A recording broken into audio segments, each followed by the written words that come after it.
मैं अजय मोनफोर्ट स्कूल गराटोला की आज की इस कक्षा में मैं आपका स्वागत करता हूँ। स्टूडेंट्स, हम देख रहे हैं 9th अर्थशास्त्र में पालमपुर गांव की कहानी। ये इसका आखिरी भाग है, आप सभी लोग ध्यान से देखें। ठीक है। पालमपुर में गैर कृषि क्रियाएँ। पालमपुर की ज़्यादातर जनसंख्या है वो खेती पर ही डिपेंड है, मतलब खेती पर आश्रित है। वो खेती करके ही अपना जीवन यापन चलाते हैं। लेकिन वहाँ की जो 25% जनसंख्या है वो पालमपुर में गैर कृषि क्रियाएं भी करती हैं। ठीक है ना, उसे हम देखने जा रहे हैं। इसमें सबसे पहले है डेयरी। ठीक है ना, डेयरी। डेयरी अन्य प्रचलित क्रिया है। डेयरी में क्या होता है, यहाँ के लोग भैंस गाय ये सब पाल करके अतिरिक्त इनकम कर रहे हैं। वो दूध को बेचते हैं, बरसात के समय घास और ज्वार बाजरा जो पशुओं के लिए उगाया जाता है वो खिलाकर, और जो दूध निकलता है उस दूध को रायगंज शहर में ले जाकर बेचते हैं। शाहपुर के जो दो व्यापारी लोग हैं उन्होंने वहाँ पे एक केंद्र खोल रखा है जहाँ पर दूध को एकत्रित किया जाता है और वहाँ से बाहर शहरों में भेजा जाता है।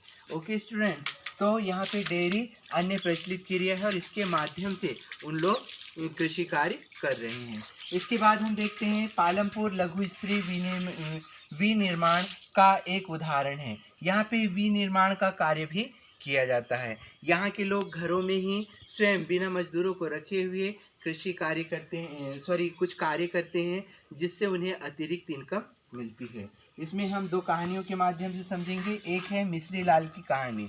मिश्री लाल जी जो हैं वो अपनी भूमि के कुछ भाग में गन्ना उगाते हैं और गन्ना उगाने के बाद जब हो जाता है वह उसकी फसल तैयार हो जाती है गन्ने की, तो उसको पेराता है और उससे गुड़ बनाता है और उसे बेचता है। वह गांव के अन्य किसानों का गन्ना भी खरीदता है।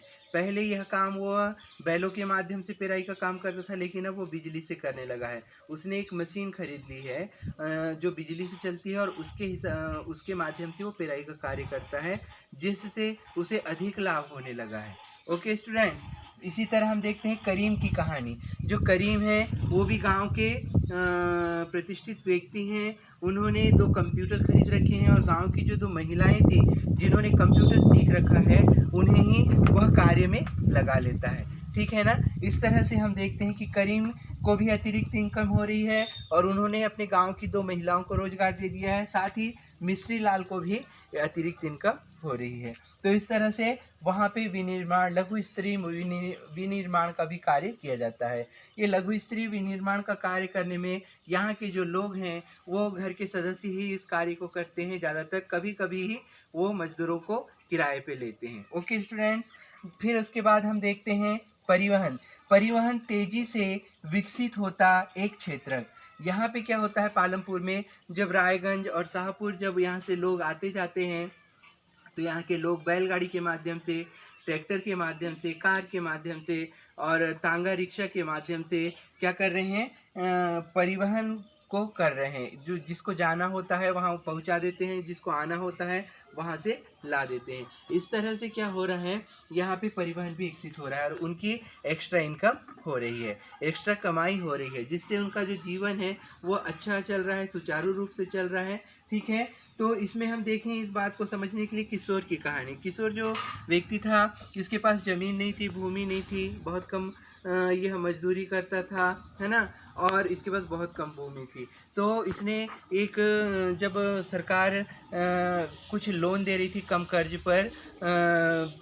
पर पैसा दे रही थी, तो उसने एक पैसा लिया और उसके माध्यम से एक भैंस खरीदा, भैंस का दूध बेचा, उससे उसे अतिरिक्त इनकम हुई। फिर उसने एक बैलगाड़ी खरीद लिया और बैलगाड़ी से कभी गुड़ ढोता था, कभी कुम्हारों के लिए मिट्टी लाता था और कभी गुड़ मार्केट में पहुंचाता था। इस तरह से उसे रोज़ कुछ न कुछ बैलगाड़ी के लिए काम मिल जाता था और उसकी अतिरिक्त इनकम हो जाती थी। तो इस तरह से कार्य पालमपुर गांव में हो रहे हैं। फिर हम इसका सारांश समझें तो सारांश हम देखते हैं कि यहाँ के जो पालमपुर गांव के लोग हैं वो 75% लोग गांव में कृषि कार्य करते हैं और उन्हीं